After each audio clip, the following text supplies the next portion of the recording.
Have you ever bought or sold anything on eBay? I'm fascinated by the crazy kinds of products and objects you can find there. For instance, you can buy a pair of squirrel underpants, dryer lint that is described as succulent, some guy's Facebook data, and even an autographed air guitar. Weird. eBay has single-handedly demonstrated there is a market for just about every kind of object on the planet, no matter how obscure or strange. For us entrepreneurs, that's invaluable because it means there are people out there that will buy whatever it is we are selling. But just because there is a market for everything doesn't mean everybody wants your product. Over and over, I've seen entrepreneurs try to pitch their idea to everyone they encounter. The problem is not everyone is going to like your product or service, and not everyone is going to want to hear your story.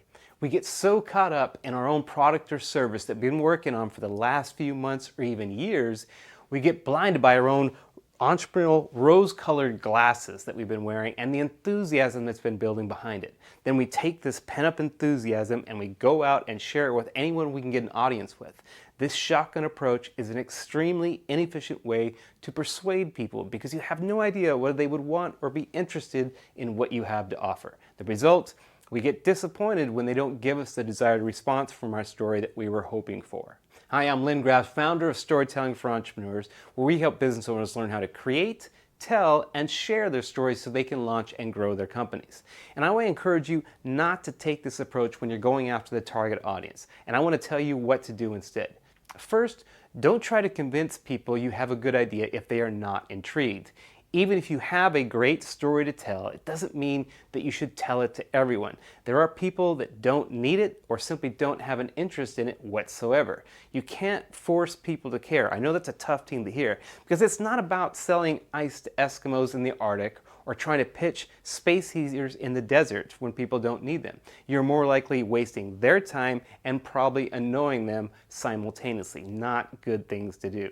Second, there will always be naysayers and non-believers, and you will constantly run into them. I don't care who you are or what your product or service is, there will always be someone who will happily point out the negatives and tell you there is not a market for your offering. Or they will just ignore you for reasons beyond your control. Nothing you can really do about that.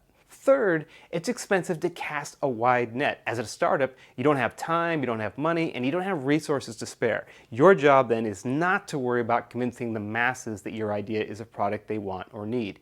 You have to use your resources judiciously. I really like that word. This act alone can make or break your company. It does you no good to spend your energy on emotions going after people who don't want your product. You want to go after the right audience. And this is what you want to do, is you want to find the believers. Focus on those looking for the Kool-Aid you are selling and share your story with them. Find the people that are going to support you or that will be interested in your offering in one way, shape, or form.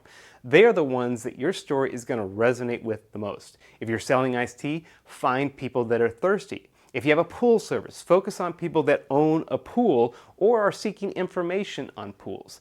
If you must sell ice to Eskimos because that's your expertise and it's all you really know, then find Eskimos that are living in Phoenix that are super thirsty and that need ice and tell them about your great ice you have to offer. As eBay proved, there are plenty of audiences that are going to want to hear your story and want your product. But don't try to please everyone. That's a strategy doomed to fail. It's your job as a founder to figure out who and where they are, then share your story with them because they're going to be the audience that supports you the most, and ultimately, those are going to be the ones that help make your business successful. Thanks for watching.